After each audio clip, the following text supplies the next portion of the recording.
It is 6 p.m. in Santa in the Mesam division of the northwest region of Cameroon, same time in Douala, Cameroon's economic capital city. Ladies and gentlemen, welcome to the primetime newscast on Equinoxe television with me. For me, I'm Sean Sander. Cameroon now has an old new president. Paul Buea has been sworn in for another 7-year term, extending his 43-year reign over the nation Cameroon.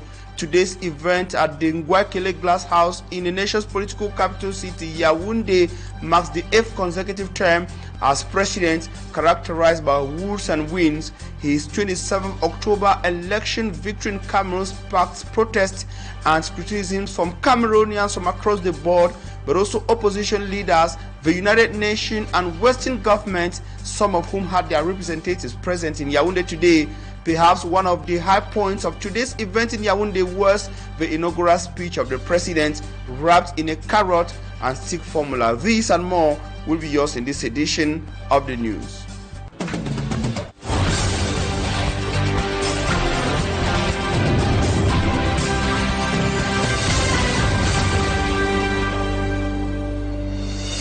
Ladies and gentlemen, we're happy that you've chosen to be informed by the best of television network. You're on to Equinoxe television now. We're live from Douala, Cameroon's economic capital city, Equinoxe Central News Desk.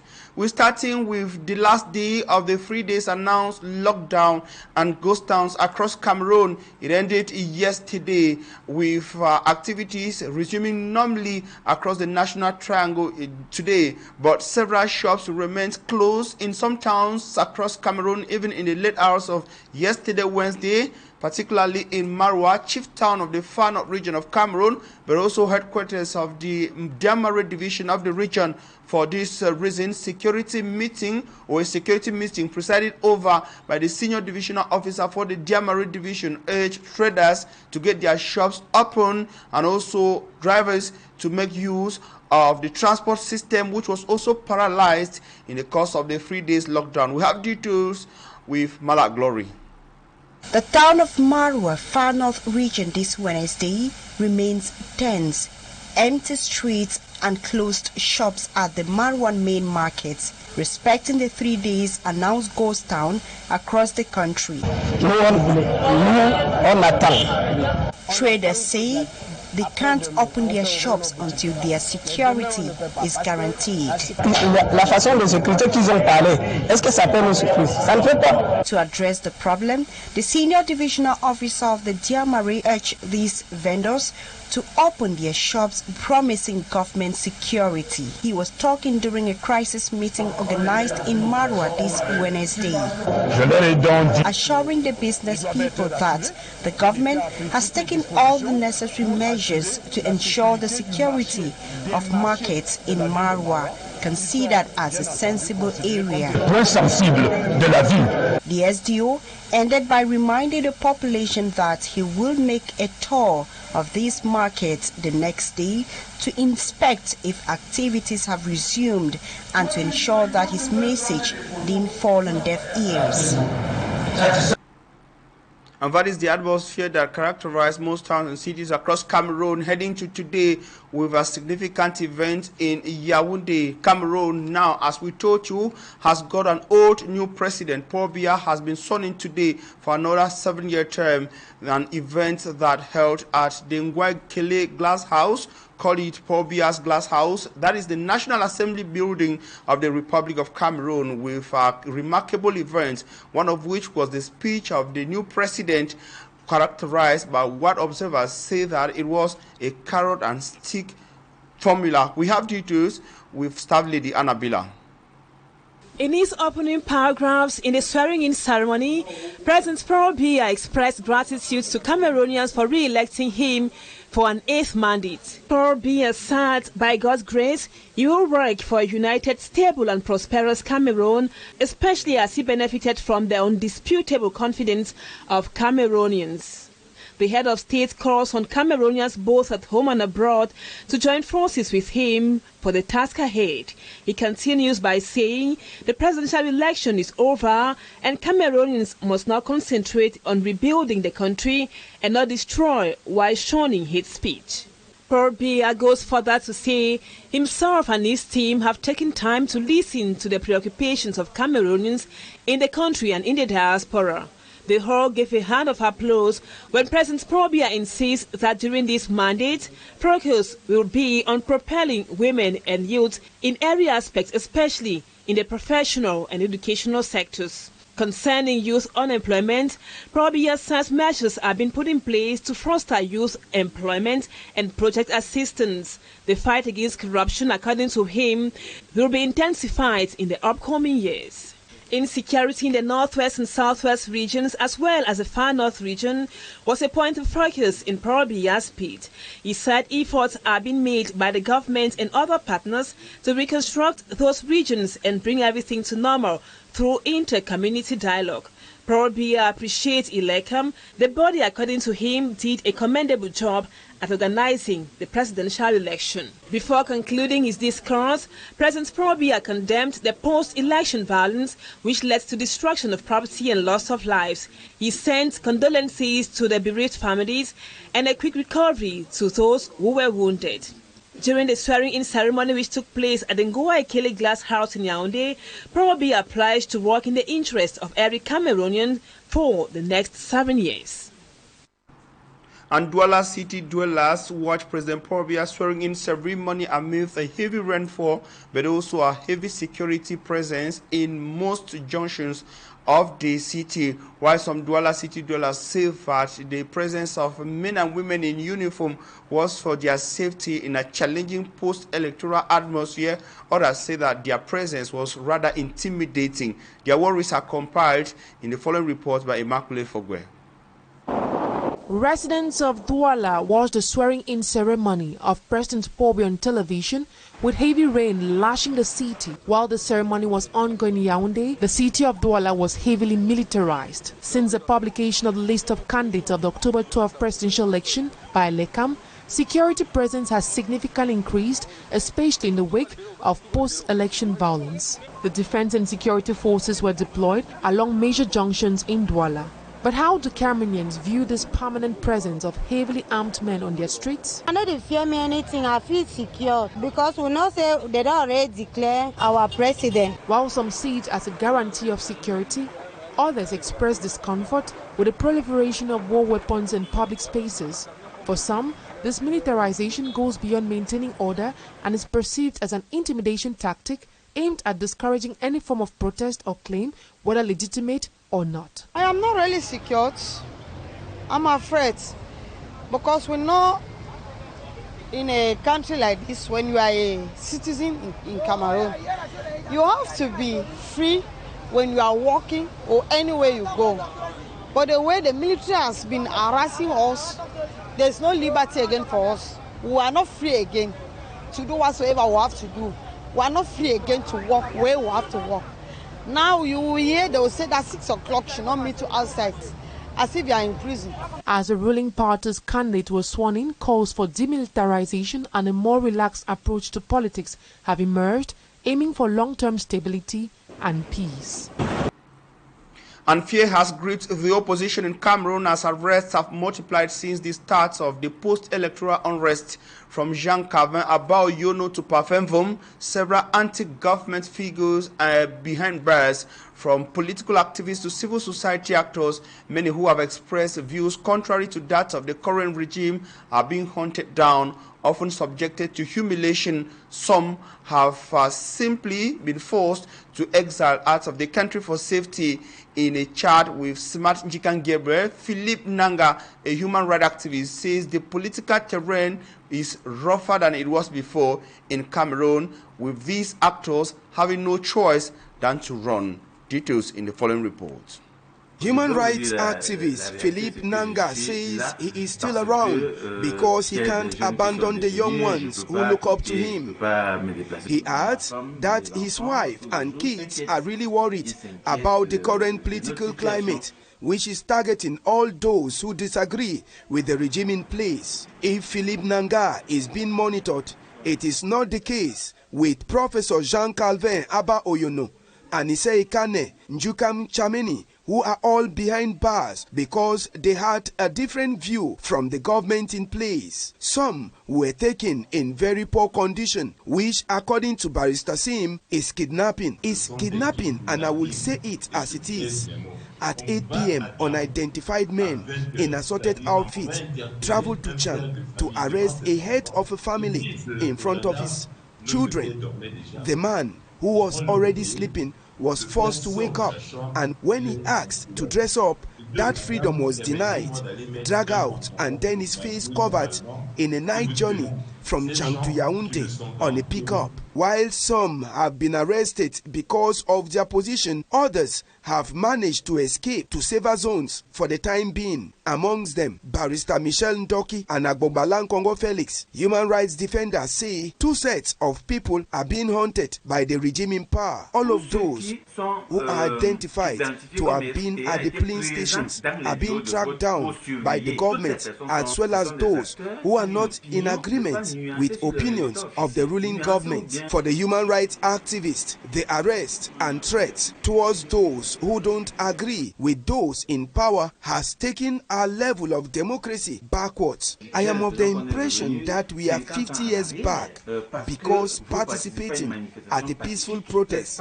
you're slammed 7 years behind bars by the military tribunal, which is very bad.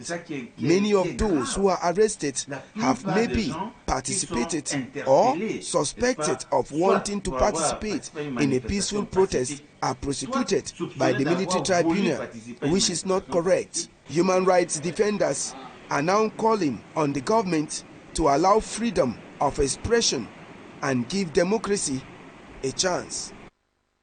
And a related story, trade unionists in Cameroon, especially those of Cameroon's secondary education sector, are strongly condemning what they describe as a violation of teachers' rights. The lords of the chalk have spoken out following the arrest and continuous detention of at least 3 teachers, all of whom were union leaders since October the 23rd, 2025. They complained that their colleagues were arrested without a warrant of arrest or an information given as to the reason why they should be taken away. Speaking during a press conference in economic capital city Douala, the syndicate trade unionist representatives call for an immediate release of detained teachers. Esia Lucy Liengo is the lady on the story. Tension mounts within the Cameroon's education community as teachers' trade unionists, including the National Union of Private Secondary Education Teachers, Saint-Esprit, and Sanitation, are voicing concerns over the arrest of several teachers since October 23rd under what they describe as unlawful and arbitrary conditions. Ces gens ne sont pas des criminels, ils ne sont pas des bandits, ils ne sont pas des terroristes. They are not criminals, not terrorists. They are teachers, the carriers of the future of our youth. Arresting and detaining teachers unjustly in prisons or gendarmerie brigade is not just a blow to education. It is a serious strike against democracy and the nation itself. Pas seulement la démocratie, mais la nation camerounaise. According to Neomok Luke, Emeritus President of Saint-Esprit, most of the detained teachers were taken without warrant of arrest at night, interrogated without their lawyers, and in some cases arrested without their families being informed. Our comrade Aswa Roland, the General Secretary of COREC, Ticho Florence, member of Sinares, Bruce Jackson, member of SECA, all them was arrested. The first 3 are arrested before announcement of presidential election. Since their registration, we don't have any information concerning their life condition. We don't have any information concerning the real reason of their arrestation. He further says information gotten recently reveals that one of the leaders of the trade unionists was auditioned and accused of hostility towards the country. Il serait accusé d'hostilité à la patrie. Speaking to the press, the syndicates are questioning why their leaders are in detention. De savoir pourquoi leurs leaders sont arrêtés, ce qui leur est reproché. While condemning what they term the repression of teachers' fundamental rights, recalling that for years teachers in Cameroon have been peacefully advocating for fair pay, improved working conditions, and professional recognition. Et nous voulons, n'est-ce pas, que tout ceci soit purement et simplement lâché. We demand their liberation and we regret the disrespect of the teacher profession.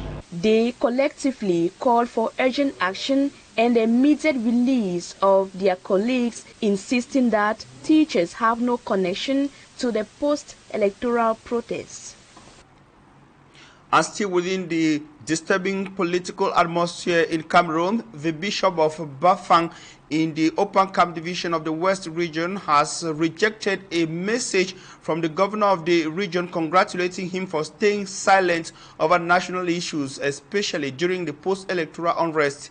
The servant of God condemns what he says is poor governance, which has plunged the Cameroonian nation and people into deep suffering, adding that his silence is that of prayer and not complicity, because he is a spiritual guide and not a civil servant that must receive orders from above. Malaglo tells us more on the letter addressed to our Fonka Augustine, governor of the West region, by Bishop Abrahams Kome. In an open letter, the Bishop of Bafang, His Lordship Abraham Kome, sent a strong message to the governor of the West region, our Fonka Augustine, not to misinterpret his silence to mean he is in support of the government. The governor had reportedly commended Bishop Kome during a recent visit to Bafang for not publicly commenting on the socio-political situation of the country. Unlike other bishops who raised their voices about the state of the nation, Bishop Kome responded to the governor's remarks that the appreciation were politically manipulative and reflected a misunderstanding of the church's mission. We do not share the same point of view in appreciating the governance of our country. You are civil servants trained to execute orders from above, and I am a pastor who observes governance not merely through social regulation, but through the moral lens of divine and natural law, which seeks justice and dignity for all. The prelate, in his letter signed on November 5, 2025 in Bafang West region, criticized the current state of governance, citing unemployment, youth migration, poor education, lack of jobs, deteriorating roads, energy shortages, injustice, corruption, and social inequality. He also highlighted the exploitation of national wealth by a small portion of the population, the rising poverty and insecurity affecting the majority of Cameroonians. Bishop Kome added that the Cameroon Episcopal Conference and church leaders have repeatedly raised their concern on the political crisis plaguing the country, but were ignored by those in power. He furthers that the regime is now doing everything to prolong the poor system while failing to provide credible and transparent elections that do not end in violence, death, and destruction. Thus, rejecting the governor's congratulatory message, he says, "To congratulate my silence is an offensive political maneuver that I cannot accept. When silence is a form of prayer, reflection, or the search for deeper solution, when it's like a creative between musical notes, it becomes another way of fighting for a better future." The bishop ended his letter saying his silence is a retreat to pray for all that is happening in Cameroon and not taking side with the said government. And the post-electoral unrest in Cameroon has not been unfolding in uniformity across the national triangle. In the Anglophone regions, the situation is practically different from the 8 French-speaking regions of the country. Anglophones in Limbe in the Fako division of the Southwest region say that another ghost town to what they've been going through for close to a decade now will make life simply unbearable. They were referring to the 3 days lockdown called by opposition candidate Issa Chiroma Bakari, who says his victory has been confiscated. The people were speaking to a Limbe-based correspondent, Davidson Maimo. Despite the call from Issa Chiroma Bakari, one of Cameroon's October 12 presidential election contestant, for a 3-day nationwide sit-down strike, better known as a 3 days ghost town, over alleged manipulation of election results, life in Cameroon's 2 English-speaking regions remains normal. From Tiku, Mutengene to Limbe, The images shows schools, businesses and internal movement operating as usual.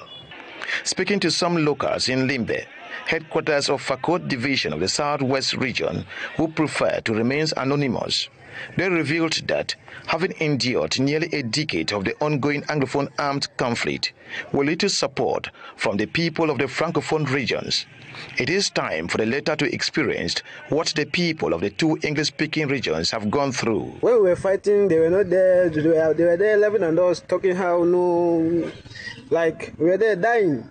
We have died too much, so we don't want to die again. Let them face the strike also. Let them face it.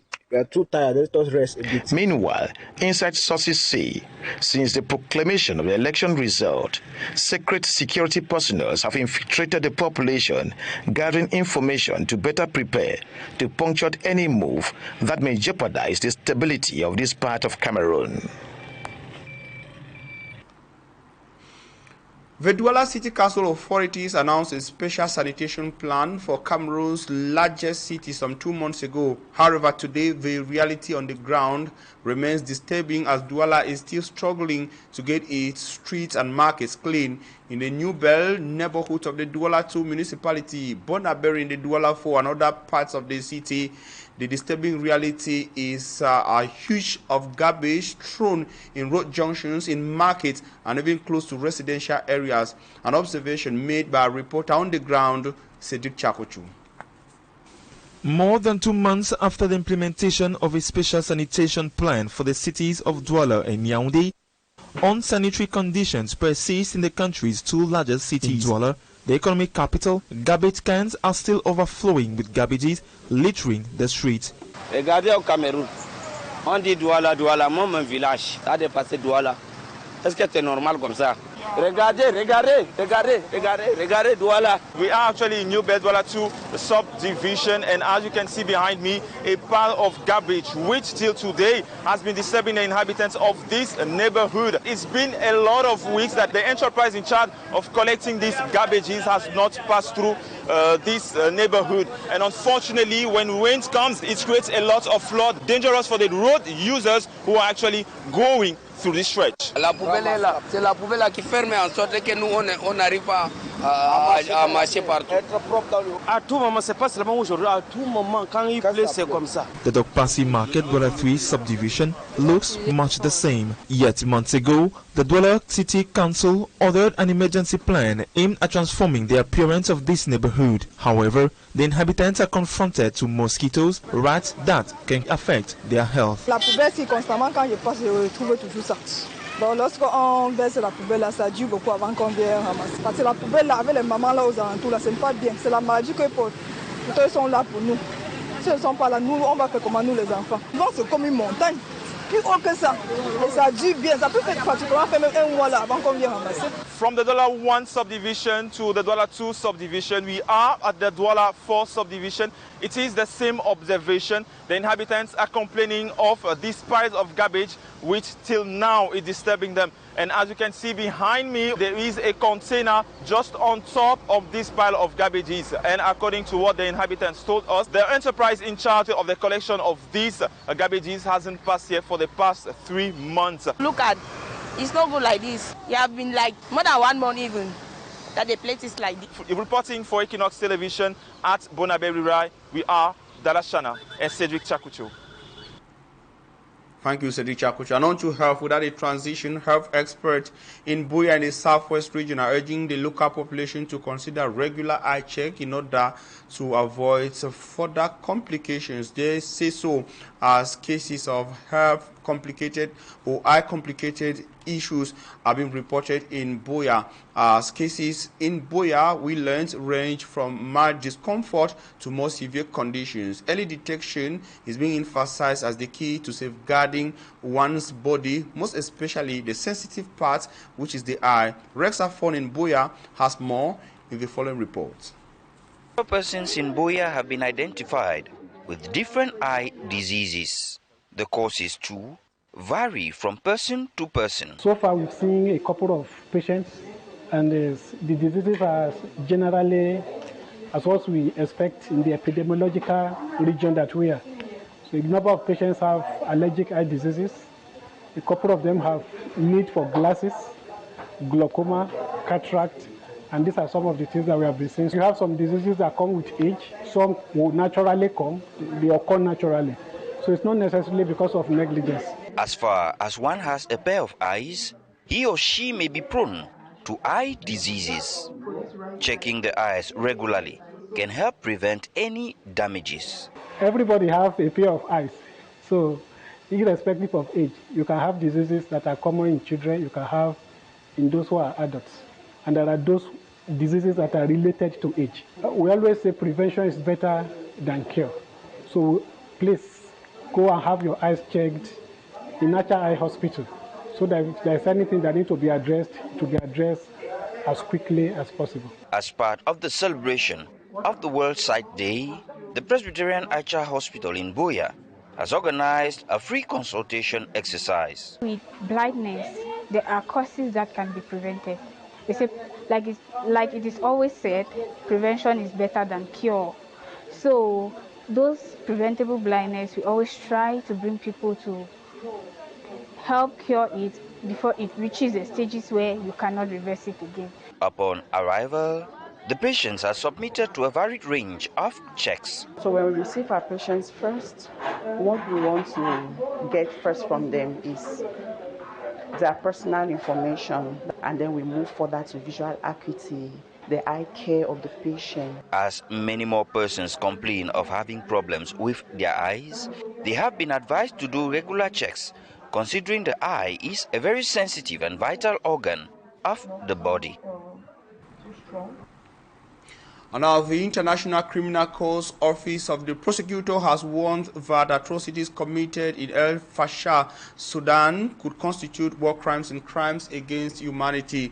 The Rapid Support Forces takeover of the city on October the 26th, 2025 has led to reports of execution, looting, rape and attacks on humanitarian workers. Meantime, Gabonese President Brice Clotaire Oligui Nguema has ordered ministers elected as members of parliament to resign, citing a constitutional clause that bars government members from holding parliamentary mandates. Immaculate Fogwe is our lady on the international news page. In Sudan, atrocities committed in El Fasher could constitute war crimes and crimes against humanity, according to the Office of the Prosecutor of the International Criminal Court. The Rapid Support Forces took the city on October 26th after an 18-month siege, and reports indicate executions, looting, rape and attacks on humanitarian workers. Testimonies and satellite images document these abuses, which could be added to the ongoing ICC investigation into crimes committed in Darfur since April 2023. General Hemedi, head of the Rapid Support Forces, announced the creation of an investigation commission, but it is unlikely to be enough to alleviate concerns of the international community. The United Nations is sounding the alarm on the catastrophic humanitarian situation in the region, where millions of people are deprived of health care and food. Attacks on healthcare facilities have resulted in over 1,600 deaths and 400 injuries since the conflict began. And in Gabon, after the October 27 legislative elections, President Brice Clotaire Oligui Nguema has ordered all ministers elected as members of parliament to resign, citing Article 73 of the Constitution, which states that membership of the government is incompatible with the exercise of a parliamentary mandate. The decision was announced in an official statement on Monday, November 3rd, by the Minister in charge of Institutional Reforms, François Ndong Obiang. The decision appears to be a surprise, as in the past, ministers elected as MPs were not forced to leave the government. According to a jurist, the president has a right to reappoint these ministers, provided they renounce their parliamentary mandate. The Confederation of African Football, we are in sport, has given the indomitable Lionesses of Cameroon a direct qualification to participate at the Women's Africa Cup of Nations. The decision of CAF came after an executive committee of the institution's meeting that increased the number of teams participating in the tournament from 12 to 16.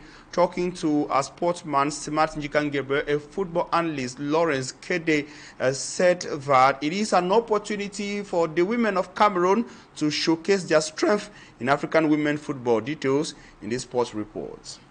The information about the reintegration of the indomitable Lionesses to the Women's African Cup of Nations came as a bombshell to the many sport lovers in Cameroon. Practically a miracle that Cameroon has been called back to the final phase of the African Women Cup of Nations. Beaten by Algeria on aggregate 3-1, thanks to a decision signed by the head of competitions of CAF, Samson Adamu, who states that after the executive committee meeting of CAF, it was agreed that the number of teams to participate at next year's AFCON will increase from 12 to 16. Cameroon, on spot number 66 in the FIFA World Ranking, was recalled. Sports analyst says, this is an opportunity for Team Cameroon to get back to the inner circles of women football in Africa. I mean, it will be an opportunity for the new coach to get in new players, to restructure the team and build a solid team before then, so that Cameroon can go there and have a better outcome as compared to what we had in the previous African Women Cup of Nations. But what makes the next Women's Africa Cup of Nations different from the one that ended in August, which Cameroon didn't take part? The stakes are high because it's not just about the African Women Cup of Nations, it's equally about the qualifiers of the FIFA Women World Cup. So we have to go there and give our best. I mean, we have new nations coming in. We have 16 teams. It gives us an opportunity to excel, an opportunity to right the wrongs of the last games, especially that against Algeria. After the poor outing of the Lionesses, Fecafoot sacked coach Jean-Baptiste Bisset. Apart from Cameroon, Côte d'Ivoire, Mali and Egypt will be part of the new look AFCON to be hosted by Morocco next year. And sportsman Simat Njikangebe rounds off this edition of the Primetime Newscast on Equinoxe Television. We thank you, ladies and gentlemen, immensely for your keen attention, urging you to stay in the company of interesting programs on Equinoxe. Stay blessed. Coming up next will be your traditional weekly program. That will be the debate, Chemin d'Étude. Stay connected. See you tomorrow.